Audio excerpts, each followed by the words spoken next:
एक गांव में पीकू नाम का एक लड़का रहता था। पीकू बहुत भोला था।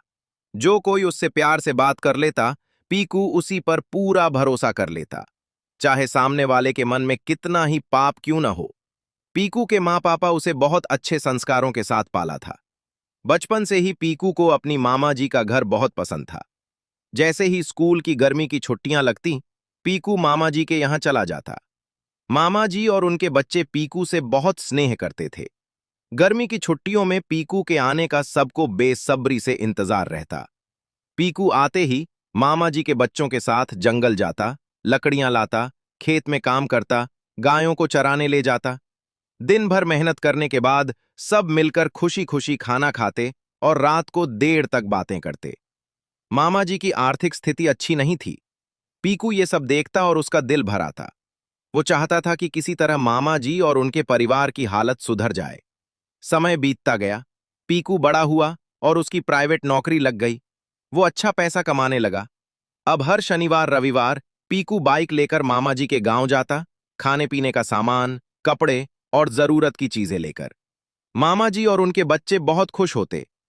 पीकू भैया आ गए। पीकू के मन में बस एक ही इच्छा थी, सबका भला करना। धीरे धीरे मामा जी के बच्चे भी बड़े हो गए। उनमें से एक, दीनू, को पीकू अपने साथ शहर ले आया। पीकू ने दीनू के लिए मोबाइल की दुकान खुलवाई। दुकान का किराया, सामान, पैसे, सब कुछ पीकू ने दिया। वो मामा जी की भी लगातार आर्थिक मदद करता, रिलेशन करता, रिस्पेक्ट। पीकू का सोचना था, दीनू कुछ सीख जाएगा, कमाने लग जाएगा, तो वो मामा जी की सेवा करेगा और मुश्किल समय में मेरे काम आएगा। पीकू एहसान करता चला गया और समय चलता गया। दीनू का बिजनेस बहुत अच्छा चल पड़ा। इसी बीच गांव की जमीन एक बड़ी कंपनी ने खरीद ली। दीनू को करोड़ों का फायदा हुआ।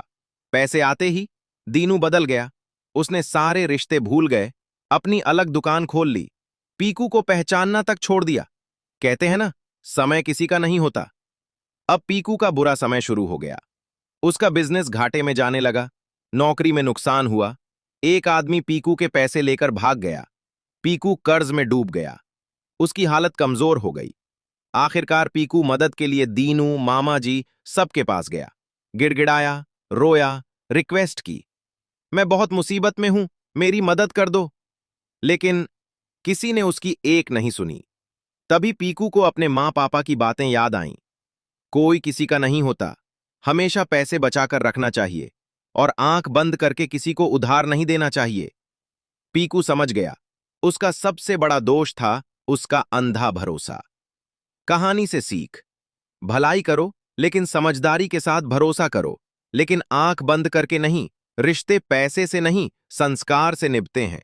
बुरे समय में वही साथ देता है जो सच में अपना होता है।